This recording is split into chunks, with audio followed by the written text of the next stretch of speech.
ပေထုသမှုသောသဗ္ဗညုမေတ္တဖရာကိုဥပိ္ပာပြုရာဒီကိုဘုရားပါဠိရှောင်းရာယနေ့ခါလာထုကိုလာအင်္ဂလိပ်ဖက်ဆက်ကူဖက်ထောင်းလာတစ်ချက်နဲ့ခရကူဇန်နဝါရီခေါ်တာဟောက်တာပြီးဖက်ပါတယ်ယနေ့ခါတဲ့တော်လုံးလို့ကြာပြီးတော့ပြီးရဲ့နတ်တဲ့လေဘုရားပူဇနီယအနိကတာတာဘာပူဇော်ကိုယ်တော်ပြီးဖက်ပါတယ်आज इंग्रजी नवबर्षे জানুয়ারি 6 তারিখ শুক্রবার আমরা উদযাপন করছি ঠাকুর নন্দপীঠ তাদের বার্ষিক বুদ্ধ পূজা এবং অভিষেক অনুষ্ঠান নির্মাণ কারিগর সময় চলে যায় মনে হয় যেন নতুন সময় আসে আসলে নতুন সময় বলে কিছুই নাই সবই আমাদের সঞ্চিত যা তাই বেশি বলে কিছু তো নাই পুরান যায় নতুন আসে এটা আমরা মুখে বলি কিন্তু নতুন কোথায় নতুন বলতে বাড়তি বেশি কিছু বোঝায় কিন্তু নতুন যেহেতু নয় তাই আমাদের আয়ু আর বাড়ছে না বরং আয়ু কমছে এইভাবে আমরা প্রতিদিন প্রতি মুহূর্ত নির্বাণ মুখী অনেকে হচ্ছে অনেকে নির্বাণের বিপরীত মুখী হচ্ছে তবে মৃত্যুমুখী হচ্ছে এটা সবার জন্য সমান যারা দানশীল ভাবনা করছে তারা নির্বাণমুখী হচ্ছে যারা দানশীল ভাবনার বিমুখ হয়ে আছে তারা নির্বাণ উল্টো দিকে যাচ্ছে নিজেকে নিজে প্রশ্ন করে দেখুন কোন দিকে যাচ্ছে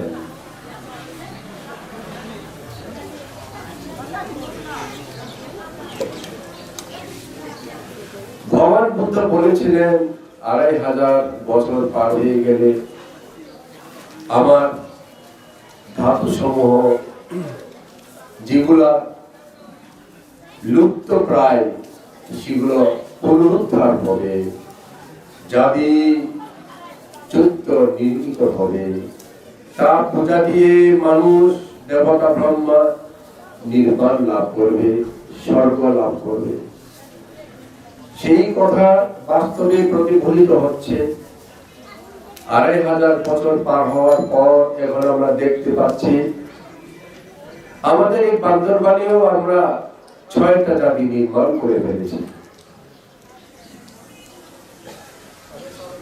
এই জাতিটা হচ্ছে আমার হাতে গড়া জাতির সবচেয়ে বয়োজ্যেষ্ঠ জাতি এই জাতি প্রথমে ছিল বালিতে তৈরি বালি জাতি 1991 সালে আমি প্রতিষ্ঠা করেছি শিষ্যদেরকে নিয়ে পূজা দিয়েছি এখন এই জাতি পরিপূর্ণতা লাভ করেছে এই জাতি যদিও আকারে ছোট জায়গা ছোট বলে কিন্তু গুণে মোটেই ছোট নয়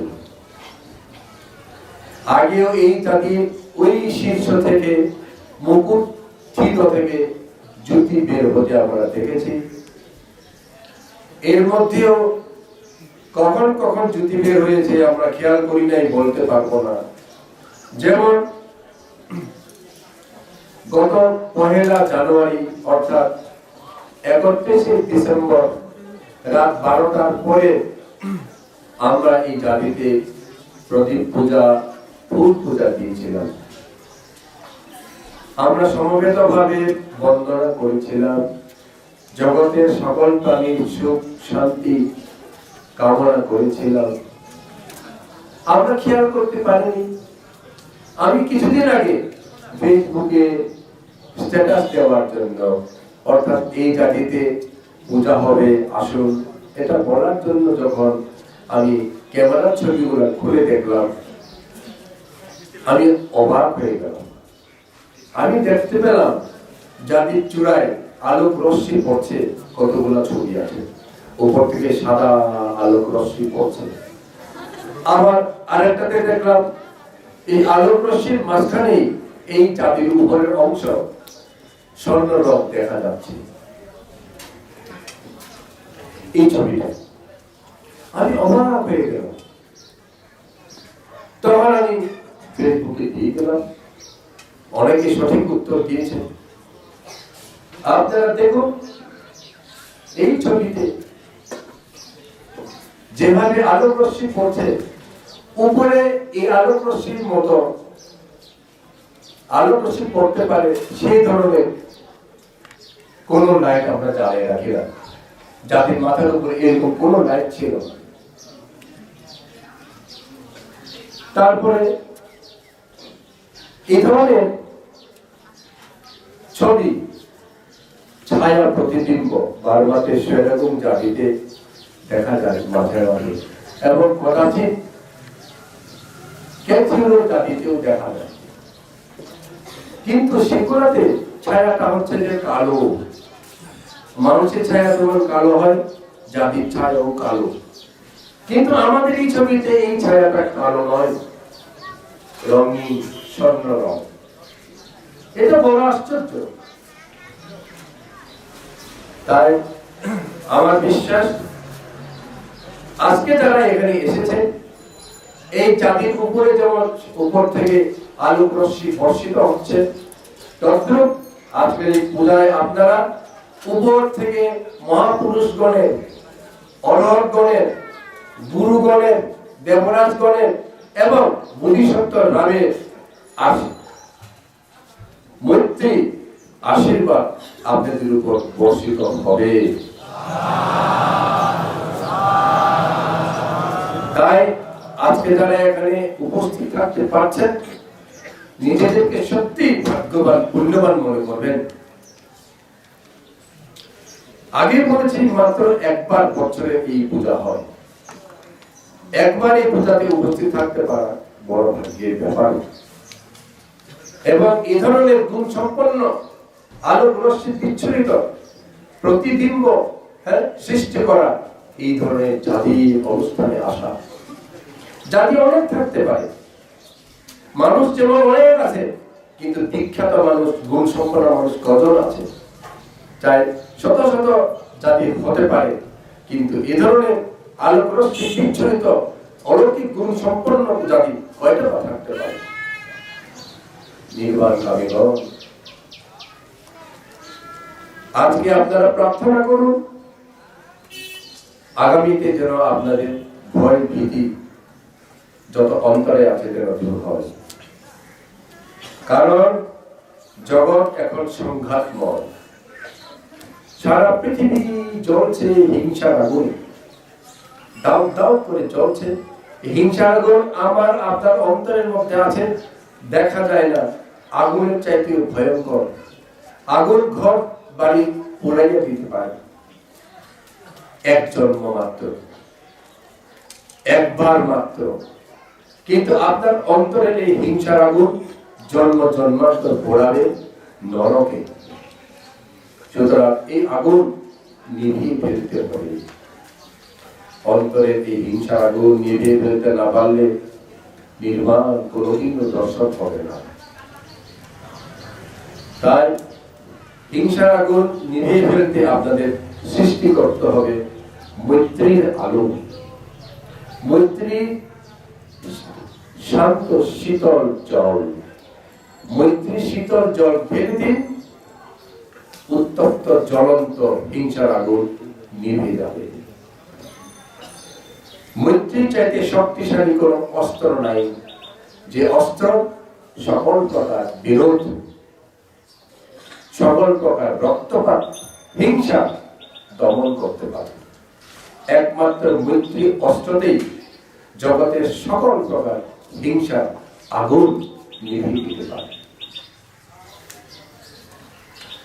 ভগবান বুদ্ধ নিজেই বুদ্ধত্ব প্রাপ্তির প্রাক্কালে মার যখন ভগবান বুদ্ধকে আক্রমণ করতে আসছিল তার সৈন্যদের নিয়ে, ভগবানের সাথে যে সকল দেবতা ব্রহ্মারা ছিল তারাও ভয়ে পালিয়ে গেল। ভগবান বুদ্ধ তবু একাকী মারের সকল আক্রমণ প্রতিহত করলেন। কি দিয়ে? তিনি ঋদ্ধি দিয়ে প্রতিহত করেছেন না। যদি তিনি ঋদ্ধি দিয়ে প্রতিহত করতে চাইতেন অবশ্যই ঋদ্ধি দিয়ে প্রতিহত করার ক্ষমতা তার ছিল। তিনি যদি মনে করেন এই মার এবং তার সৈন্য ছাই হয়ে যাবে, এক পলকের মধ্যেই তারা নিঃশেষিত হয়ে যাবে, ছাই হয়ে যেত না। ভগবান সেই পরম শত্রু মারকেও সেভাবে কষ্ট দেন নাই, তিনি মৈত্রী দিয়ে জয় করলেন। এইভাবে বোধিসত্ত্ব জন্ম জন্মান্তর মৈত্রী দিয়ে জয় করেছেন। বর্তমানে যিনি আমাদের দেবরাজ ইন্দ্র স্বর্গে যিনি আছেন তিনি এখন শ্রোতাপন্ন, আগে তিনি শ্রোতাপন্ন ছিলেন না। দেবরাজ ইন্দ্র হওয়ার আগে তিনি অনেক আগে মানব কুলে জন্ম যখন নিয়েছিলেন তখন তিনি তার বন্ধুদের নিয়ে মানব কল্যাণের জন্য কাজ করেছিলেন, যার কারণে তার জনপ্রিয়তা বাড়তে থাকে। সেই দেবরাজ ইন্দ্র মানব তিনি রাস্তা তৈরি করেন, তিনি সেতু ব্রিজ তৈরি করেন, মানুষের জন্য পান্থশালা তৈরি করেন, পুষ্করিণী তৈরি করেন। এইভাবে বিবিধ জনহিতকর কাজ করে মানুষের ভালোবাসা শ্রদ্ধা লাভ করেছিলেন। তখন কোন এক দুষ্ট লোক রাজাকে নালিশ দিল, মহারাজ অমুক অমুক লোক আপনার বিরুদ্ধে সিংহাসন কেড়ে নেওয়ার জন্য লিপ্ত আছে, মানুষ জোগাড় করছে, জঙ্গলের মধ্যে সে সৈন্য সামন্ত সৃষ্টি করছে, আপনাকে আক্রমণ করতে পারে। সেই গ্রাম্য প্রধানের কথা বিশ্বাস করে রাজা তাকে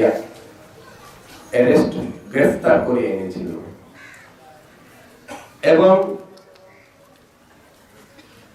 তাকে মেরে ফেলার জন্য আদেশ দিয়েছিল। কিভাবে মেরে ফেলবে? হাতি দিয়ে তাদেরকে চালার ভিতরে ভরাইয়া তার উপরে হাতি পাড়া দিয়ে চাপ দিয়ে মারবে।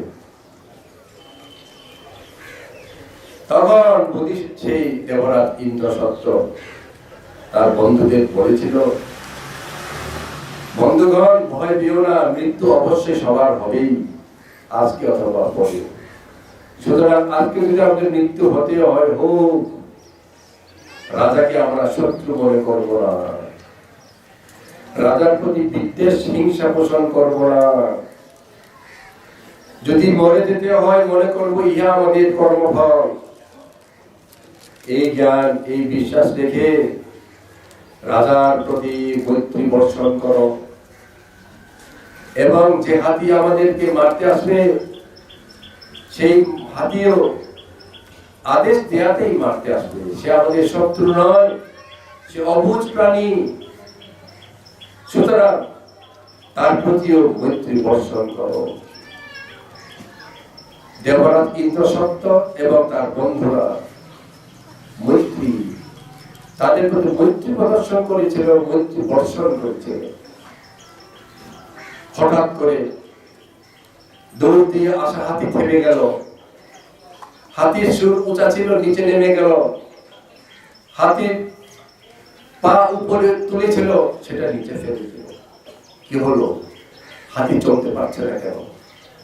হাতি কি হয়ে গেছে? কোন মন্ত্র নাকি? গ্রাম প্রধান রাজাকে বলল, মহারাজ ও মন্ত্র জানে, ও মন্ত্র করেছে। কি মন্ত্র? মৈত্রী মন্ত্র, আর কোন মন্ত্র নয়। এই মৈত্রী মন্ত্রে শুধু মানুষ নয়, পশু পর্যন্ত বশিত হয়, বশীভূত হয়। তাই হাতি পিছিয়ে মারল না। রাজা যখন জিজ্ঞেস করলো, এই তোমরা কি মন্ত্র পড়ছো? তখন দেবরাজ ইন্দ্রসত্য বলল, আমরা মৈত্রী মন্ত্র পড়ছিলাম। মহারাজ আমাদের শত্রু নয়, হাতিও আমাদের শত্রু নয়। তাই মহারাজ এবং হাতিকে আমরা মৈত্রী প্রদান করেছিলাম। এই মৈত্রী গুণেই হাতি বশীভূত হয়েছে। রাজা তার সঙ্গে মুগ্ধ হয়েছিলেন। গ্রাম প্রধানের ষড়যন্ত্র বুঝতে পেরে তাদেরকে ছেড়ে দিয়েছিলেন, বরং গ্রাম প্রধানকে শাস্তি দিয়েছিলেন। দেবরাজ ইন্দ্রসত্য জয়ী হলেন, মৃত্যুর হাত থেকে রক্ষা পেলেন। কিসের মন্ত্রে? মৈত্রী মন্ত্রে। তাই মৈত্রী তুল্য অস্ত্র নাই। এইরকম অনেক অনেক উদাহরণ আপনারা বিভিন্ন গ্রন্থে পাবেন, মৈত্রী দিয়ে কিভাবে জয় করা যায়। এখন বিশ্বে প্রত্যেকটা দেশে দেখুন, জাতিতে জাতিতে কলহ, বিবাদ, রক্তপাত, ধরে নিয়ে যাচ্ছে, হত্যা করছে, আগুনে পুড়িয়ে মারছে, গলা কেটে মারছে, ফাঁসিতে ঝুলিয়ে মারছে, কত রকমের যে মারছে। হিংসা আগুন কিভাবে যে দাও দাও করে সারা দুনিয়াকে ছাই করে ফেলছে। আমরা প্রতিদিন খবরের কাগজ পড়লেই পাই, টেলিভিশন খুললেই দেখি, মানুষ মৃত্যু ছাড়া আনন্দের সংবাদ কিছুই পায় না। সারা পৃথিবীতে তাই চলছে। তাই বর্তমান বিশ্বে সবচেয়ে বেশি প্রয়োজন মৈত্রী চর্চা। ভগবানের এই শিক্ষা এখন আমাদের খুব বেশি প্রয়োজন। আমাদের এই পার্বত্য অঞ্চলে শুধু নয়, সারা বাংলাদেশেও প্রয়োজন, সারা বিশ্বে প্রয়োজন। পরিবারে পরিবারে এই অভ্যাসটা শুরু করুন, ব্যক্তি ব্যক্তিতে শুরু করুন। পরিবার থেকে যদি আপনারা এই মৈত্রী চর্চা করতে পারেন, সেটা সারা বিশ্ব পরিব্যাপ্ত হবে। মৈত্রী কি? ভালোবাসা। মা বাবা যেমন তার সন্তানদেরকে খুব ভালোবাসে, তাদের মঙ্গল কামনা করে, তাদের সুখ শান্তি কামনা করে, তাদের উন্নতি কামনা করে, তাদের ভয় ভীতি দুঃখ দেখতে পারে না, তাদের সর্বদা এত ভালো কামনা করে, এত ভালোবাসে যে তাদের জন্য ঘুম হয় না, তাদের জন্য খাবার খায় না। এইভাবেই যদি আমরা এই জগৎকে ভালোবাসতে পারতাম, মা বাবা পিতা মাতা যেভাবে সন্তানদের ভালোবাসে, আমরা একে অন্যকে সেভাবে যদি আপন করতে পারতাম, তাহলে আপনজনকে কি হত্যা করতে পারবেন? মা বাবা যেমন তার পুত্র সন্তানদেরকে কোনোদিনও হত্যা করতে পারে না। যে পিতা মাতা সন্তানকে প্রাণের চেয়ে ভালোবাসেন, সন্তানদের জন্য প্রাণ দিতে প্রস্তুত থাকে, সেই পিতা মাতা কেমন করে সন্তানদেরকে ক্ষতি করবে? সেই রকমের মৈত্রী যদি আমরা তৈরি করতে পারতাম, হ্যাঁ, সেরকম করা মোটেই সম্ভব নয়, সত্য কথা। তা কিছুটা হলেও করুন, অন্তত অন্যের ক্ষতি না করুন, অন্যের সুখ কামনা করুন। ওই মৈত্রী আমাদের এখন দরকার। যদি সত্যি সেভাবে অন্যের কল্যাণ কামনা, মৈত্রী, ভালোবাসা, প্রেম যদি আমরা অন্তরে সৃষ্টি করতে পারতাম, তাহলে রাজনীতিবিদরা মিথ্যা কথা বলবে না, জনগণের নেতারা জনগণের জন্য দেওয়া টাকা পয়সা নিজে খাবে না। কেউ যে কমিটি আছে, কেউ কমিটি কেউর জন্য ভালো কাজ করবে, ওই কেউ টাকা খেয়ে ফেলবে না।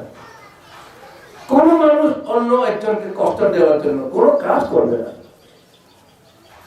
কোর্টে আদালতে মিথ্যা মামলা হবে না, অন্যের ঘরে গিয়ে চুরি ডাকাতি হবে না, অন্যের সন্তান অন্যের মেয়েদেরকে মিথ্যা কামাচার ধর্ষণ ইত্যাদি হবে না, যেহেতু মৈত্রীর আলোক শিখা চলছে, ভালোবাসা প্রেম চলছে। আমার বোনের মতো ভালোবাসি, আমি আমার ভাইয়ের মতো ভালোবাসি, আমি আমার মায়ের মতো ভালোবাসি। এই ভালোবাসা মৈত্রী এখন সবার অন্তরে চাই। তাহলে আমাদের এই সারা পৃথিবী ন্যায়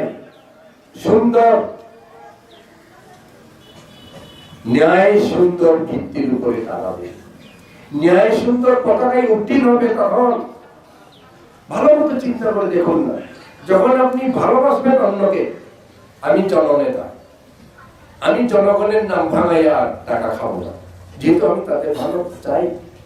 আমার সন্তানের মতো, যেমন রাজা অশোক আদেশ দিয়েছিলেন তার সেনাপতিদেরকে, তার অধীনস্থ কর্মচারীদেরকে, প্রজাদেরকে নিজ সন্তানের ন্যায় ভালোবাসো, প্রজাদেরকে নিজ সন্তানের ন্যায়।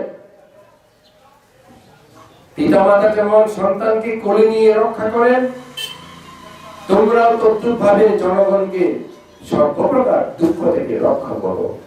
কত সুন্দর আদেশ দিয়েছিল রাজা অশোক। সেই আদেশের অনুকরণ অভ্যাস এখন চাই, বুদ্ধির নীতি অভ্যাস করা চাই। তাহলে জননেতাও হবে প্রকৃত জননেতা। পৃথিবীতে আর হিংসা থাকবে? কোনদিন হিংসা থাকবে না। কোনদিনে গলা কেটে কাটতে পারবে? কোনদিনও কাটবে না।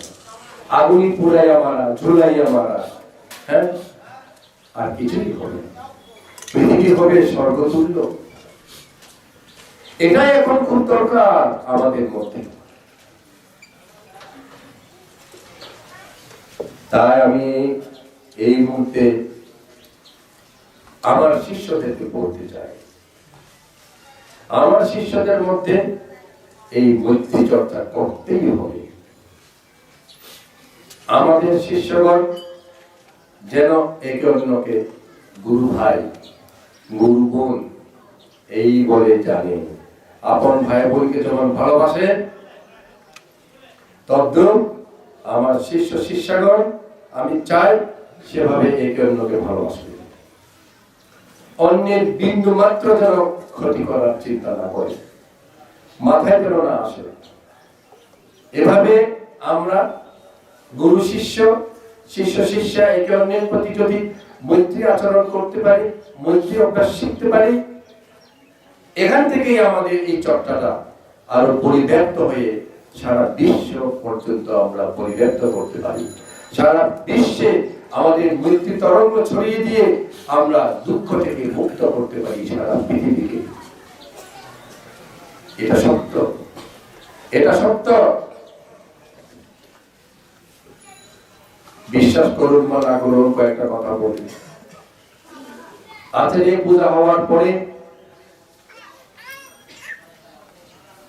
আমরা তো শেষ করে দিয়েছি একদিনে, কিন্তু দেবতারা নাকি 3 দিন আচার্য পূজাতে ছিল। 11.5 কোটি দেবতা এই আচার্য পূজাতে এসেছিল। 11.5 কোটি দেবতা আমার এই জ্ঞানে এসেছিল। স্বপ্নে পাওয়া বুদ্ধ মূর্তি পূজা করতে এসেছিল, আমাকে ওনাকে দর্শন করতে এসেছিল। তখন মিডল ইস্ট আরব দেশের দেবতারা তারা নাকি বলা বলি করছিল, আহা কি সুন্দর, কি শান্তি, কি শান্তি, এখানে কোনো হত্যা নাই, কোনো রক্তপাত নাই। এই শান্তির জায়গা থেকে আমরা অবাক হয়েছি। আমাদের আরব রাজ্যে শুধু মারামারি, শুধু হত্যা, জখম, খুন, রক্তপাত চলছে। রক্তের বদলে রক্ত, প্রাণের বদলে প্রাণ নিচ্ছে, হিংসার আগুন চলছে। বান্দরবানে এসে দেখলাম, বাংলাদেশে বান্দরবান কত শান্তির জায়গা। এই শান্তির জায়গা কেন? দেবতারা সেটাও বলেছে। আরবের দেবতারা বলছে যে কি বলছে, এখানে গুরু ভান্তে যে আচার্য পূজা দিল, প্রতি মাসে মাসে জাতিতে বুদ্ধ পূজা দিচ্ছে, এই সকল পূজার কারণে এই অঞ্চলে অরহত গণের আশীর্বাদ, দেবরাজ গণের আশীর্বাদ, আর্য বিদ্যাধর গণের আশীর্বাদ প্রতিনিয়ত বর্ষিত হচ্ছে, যার কারণে এখানে রক্তপাত হচ্ছে না, যার কারণে এখানে কোনো অঘটন ঘটছে না। দেবতাগণ আমাদের প্রশংসা করে গেছেন। হ্যাঁ, নির্বাণকামীগণ, পূজা আমরা যে করছি সেই কারণে শুধু নির্বাণ নয়, এখন বেঁচে থাকতেও তো আমরা শান্তি চাই, সুখ চাই, ভয় ভীতিহীন, ভয় ভীতিহীন জীবন চাই। এই সকল পূজার ফলে ভয় ভীতিহীন জীবন আমরা পাচ্ছি। সবাই বলে সবচেয়ে শান্তির জায়গা বান্দরবান। এমনি তো শান্তি উৎপন্ন হইতে পারে না, এই মৈত্রী তরঙ্গই শান্তি এনে দিচ্ছে। এই পূজা, এই পার্বণ, এগুলো আমাদের প্রতিনিয়ত করতে হবে মৈত্রী চর্চার সাথে সাথে। নির্বাণকামীগণ, প্রথমে আমি বলেছি আয়ু ক্ষয় হচ্ছে প্রতিনিয়ত। না চাইলেও আমরা সবাই একদিকে ধাবমান। সেই দিকটা কোন দিক? কবরস্থান, শ্মশান। শ্মশানে কেউ কেউ কাছাকাছি পৌঁছে গেছি, 50, 60, 70, 80। কখন যে শ্মশানে তার কবরস্থ হওয়ার দিন হবে, শেষ ঘন্টা বাজবে, আমরা কেউ জানি না। কিছুদিন আগে আমার জন্মদিন পালন করলো, সবাই বললো হ্যাপি বার্থডে গুরুবান্তে। আমি বললাম হ্যাপি বার্থডে নয়, সরল বার্থডে। আনন্দের জন্ম কোথায়? আনন্দের জন্মদিন নয়, দুঃখের জন্মদিন। কারণ আমার জীবন থেকে অনেক অনেক অনেক মূল্যবান সময় শেষ হয়ে গেছে, যা আমি জীবনে আর কোনোদিন ফিরে পাবো না। যে সময় চলে গেছে সেখান থেকে 1 বছর নয়, 1 মাস নয়, 1 দিন নয়, 1 সেকেন্ড আমি খুব ফিরে পাবো না, চলে গেছে। সেটা কি আনন্দ? তাই আমি বলছি সরল বার্থডে। তাই প্রত্যেকটা মুহূর্ত আমরা কাটিয়ে দিচ্ছি যেটা ব্যয় হয়ে যাচ্ছে আর জীবনে আসবে না। সেই কারণে প্রতিটা মুহূর্ত আপনার হতে হবে মূল্যবান, প্রত্যেকটা সেকেন্ড হতে হবে পুণ্যময়। দানশীল ভাবনায় যদি প্রতিটা মুহূর্ত কাটাতে পারেন, তাহলে আপনার জীবনটা হবে মূল্যবান, নচেত মূল্যহীন হবে। অন্য কাজে যদি সময় ব্যয় করেন, লৌকিক পার্থিব সুখের জন্য যদি সময় ব্যয় করেন, আপনার জীবনটা হবে মূল্যহীন, অনর্থক। তাই আজ আর নয়, নিজেকে নিজে অধিষ্ঠান করুন। 10টা পারণের 1 পারণে অধিষ্ঠান পারণী। সেটা হচ্ছে কিভাবে অধিষ্ঠান করবেন? আমি বোকা ছিলাম, আর বোকা থাকবো না। আজকে থেকে আমি বুদ্ধিমান হব। আজকে থেকে আমি আমার জীবনের প্রতিটা মুহূর্তকে পুণ্যময় মুহূর্ত করব। দান দিয়ে, শীল পালনে, ভাবনা করে, এইভাবে যদি আমার শিষ্যগণ এবং তাদের দেখা দেখি অন্যান্য প্রতিবেশীরা এভাবে যদি সারা বিশ্বের মানুষ প্রতিটা মুহূর্তকে যদি মূল্যবান করতে পারে, তাহলে এই জগৎ প্রেমময় হবে, এই জগৎ শান্তিময় হবে, এই জগৎ স্বর্গময় হবে, নির্বাণ আর দূরে হবে না। সেটাই আমাদের কাম্য, সেটাই গুরুগণের কাম্য, সেটাই অরহতগণের কাম্য, সেটাই বোধিসত্ত্বরামের কাম্য। আমাকে তাই তারা এই উপদেশ দিয়েছেন, মৈত্রী দেশনা করো। তাদের এই আদেশ উপদেশ পেয়ে আপনাদের আমি মৈত্রী দেশনা করছি। মৈত্রী চর্চা করুন, প্রতিটা মুহূর্ত মূল্যবান করুন, তাহলে জীবনে প্রতিটা মুহূর্ত যেহেতু মূল্যবান, মরে যাবেন মূল্যবান জিনিসগুলো নিয়ে, পরপারে চলে যাবেন মূল্যবান জিনিসগুলো নিয়ে, খালি হাতে নয়। সেই মূল্যবান জিনিস কি? নির্বাণ পাথেয় দানশীল ভাবনা। যারা দানশীল ভাবনা না করে মরবে, খালি হাতে তারা চলে যাবে, কিছুই থাকবে না। কোথায় যাবে? নির্বাণমুখী না হয়ে অপায়মুখী। শুরুতেই বলেছি, অপায়মুখী হয়ে যাবে। তাই কি চান? নরকে যেতে চান? পশু পক্ষী হতে চান? তির্যক লোকে, প্রেত লোকে, অসুর লোকে? যদি না চান, আসুন। অহিংসা পরম ধর্ম সবাই বলে, বুদ্ধ ধর্মের এটা মূল কথা। অহিংসা পরম ধর্ম মানে প্রেম, মৈত্রী চর্চা করো, মৈত্রী ধর্ম। এভাবে প্রতিটা মুহূর্ত মৈত্রী চর্চা করে জগতের সকল প্রাণী সুখী হোক। আমরা যে মুখে বলি, এটা মুখে না বলে অন্তর থেকে যদি বলি, অন্তর থেকে বলার অভ্যাস করি, তাহলে আমার পাশে মানুষ হোক, পশু হোক, দেবতা হোক, সে আমার পাশে আসলে সে মনে করবে একটা শান্তির জায়গায় চলে আসছে। যে ব্যক্তি মৈত্রী চর্চা করবে,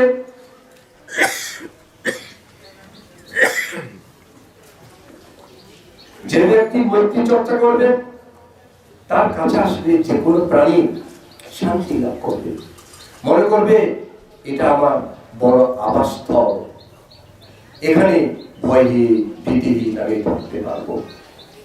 তাই সকল প্রাণী আমার কাছে আসতে চাইবে। আমাকে তারা শুধু ভালোবাসবে না, আমার আশ্রয় এখানে থাকবে। আমাকে তারা আশ্রয়দাতা হিসেবে আমার ছায়ায় থাকবে। আমার বলতে আপনাদেরকে বলছি, যদি আপনারা মৈত্রী চর্চা করেন, আসুন এভাবে মৈত্রী চর্চা করে জগতের সকল প্রাণীর সুখ দাতা হন, শান্তি দাতা হন, প্রেম দাতা হন, উদ্ধারকারী হন। জগৎ তাহলে শান্তি না হয়ে থাকবে। এই জগতে শান্তি তখন আসবেই। শান্তির শেষ শান্তি, পরম শান্তি, পরম সুখ নির্মাণ আপনাদের অন্তরে চলবেই। ইহাই কামনা করছি আজকের এই পবিত্র পূজার দিনে যারা এসেছেন, বহু গুণ সম্পন্ন এই ধাতু নন্দনী জাতি ছায়াতলে যারা পূজা দিয়েছেন, তারা সেভাবেই জীবনকে সুন্দর সার্থক করুক, প্রেমময় জীবন গঠন করতে পারুক, পুণ্যময় জীবন গঠন করে সারা পৃথিবীর উদ্ধারকর্তা, প্রেমদাতা, মৈত্রীদাতা, শান্তিদাতা হোক, এই আশীর্বাদ বর্ষণ করে শেষ করছি।